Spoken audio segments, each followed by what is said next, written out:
Welcome to the deep dive. Today, we're really getting into the nitty-gritty of job interviews. Specifically, we're looking at how to talk about your education and work experience effectively. This deep dive is based on a really great online lesson we found, and our mission really is to pull out the most practical language, the best strategies, so you can confidently showcase your skills and achievements. Yeah, and what's fascinating, I think, is how precise language, just choosing the right words and, how you frame things can turn simple facts about your past into really powerful selling points for your future. Definitely. It's more than just listing things off a resume. Exactly. It's about crafting that narrative. Okay, so let's kick things off with education. Foundational stuff. We need to unpack the language we use. Terms like major, minor degree types, bachelor's, master's, PhD, these are probably familiar to most. Right. But the lesson we looked at really highlights how to use them precisely in an interview. Take major. It's your main subject, sure, business admin, history, whatever. But it's also verb, right? I majored in. You always need that in. Ah, okay, good point. And minor, that secondary focus. That's particularly common in, like, the U.S. and other English-speaking countries' university systems. Then you've got the degrees, bachelor's, usually 4 years, master's, maybe 2 more specialized, and the PhD, the big one, philosophy doctorate, but not always in philosophy, obviously. That's like 5, 6 more years. Intense research. So thinking about our listeners, they likely know these terms.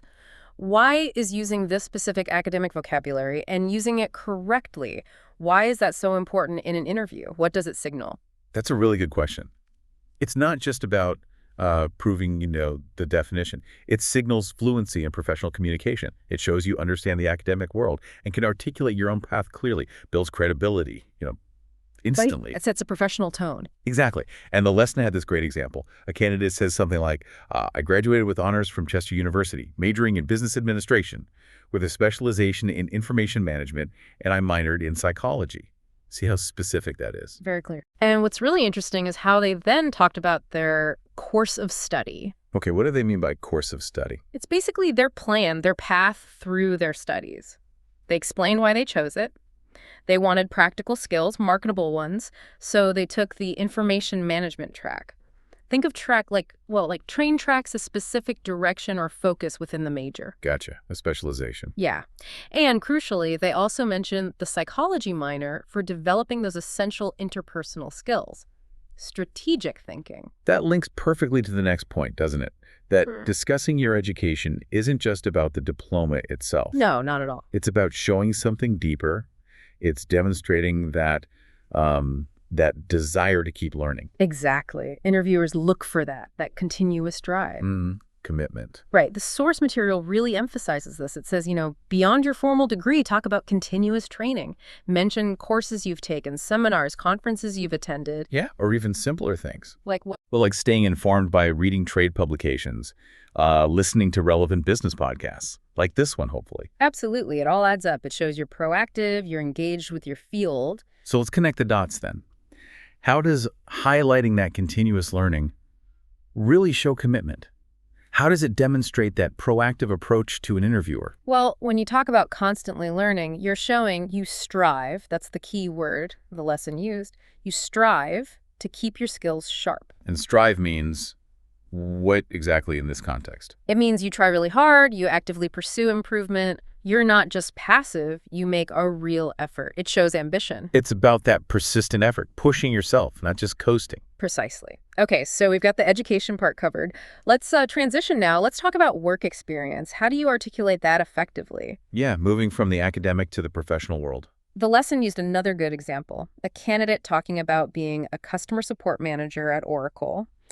And it highlighted some really strong action verbs, things like supervised. Okay, meaning you oversaw a team or a process. Right. And coordinated. Showing you made things work together smoothly. Organization. Exactly. And implemented. That's a powerful one. Implemented, meaning you put something new into place. Made it happen. Yeah, like new strategies, new policies. It shows you take initiative and get things done. These aren't just passive descriptions. They show action. They show impact. And this ties into something called breadth of experience. What does that mean exactly? Good question. Breadth of experience basically means having a wide range, a variety of experiences, maybe across different fields, different types of jobs, different functions. And why is that valuable? What's the appeal for an employer? Well, it suggests you're versatile, adaptable. You likely have a diverse skill set. You can handle different kinds of challenges, makes you a more, well, appealing candidate overall. Less of a one-trick pony, so to speak. Exactly. Now, one of the most crucial pieces of advice from the lesson, and this is huge, is be specific. Not just vague descriptions. No. Give concrete examples of what you actually did and achieved. Right. Facts and evidence. And this is the real game changer.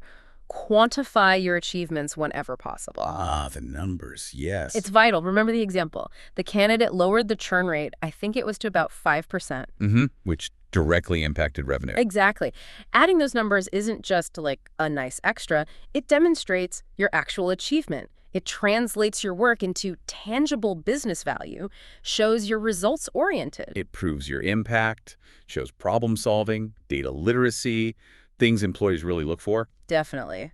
Now, talking about past jobs, this can be tricky sometimes, especially if you're explaining why you left. Yeah, how do you handle that? The key takeaway here is always maintain a positive note. Okay, so no bad-mouthing previous employers or colleagues. Absolutely not. Interviewers are looking for positive reasons for moving on. You're seeking new challenges, maybe a role that aligns better with your long-term goals.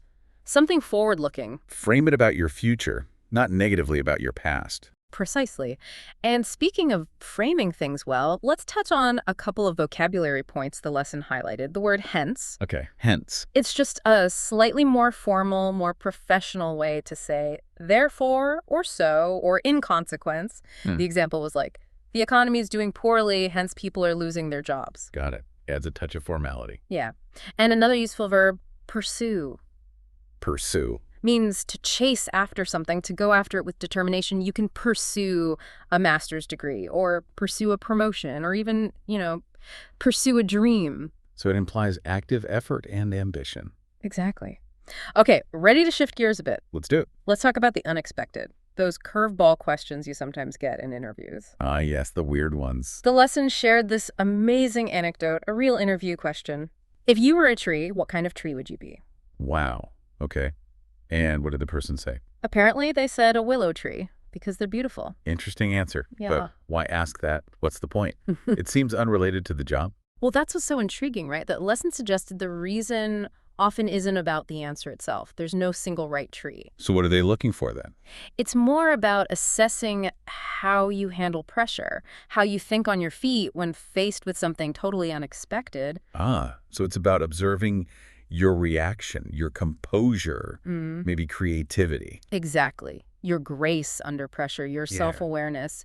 Can you handle the unfamiliar without getting flustered? That's a valuable skill in almost any job. That makes sense. It's less about the content, more about the process of how you answer. Right. So preparation for common questions is key, obviously. But being able to handle those curveballs smoothly, that also shows adaptability, critical thinking, big pluses. Good point. Don't panic. Just take a breath and think. Okay, so let's quickly recap the main takeaways from our deep dive today. First, use precise professional language for your education and experience. Use those action verbs. Right, and quantify. Quantify your achievements whenever you can. Use numbers to show impact. Crucial. Also, maintain that positive, forward-looking attitude, especially when discussing why you left previous roles. Frame it constructively. And finally, be prepared for, well, anything, even the unexpected tree question. Stay composed. Definitely.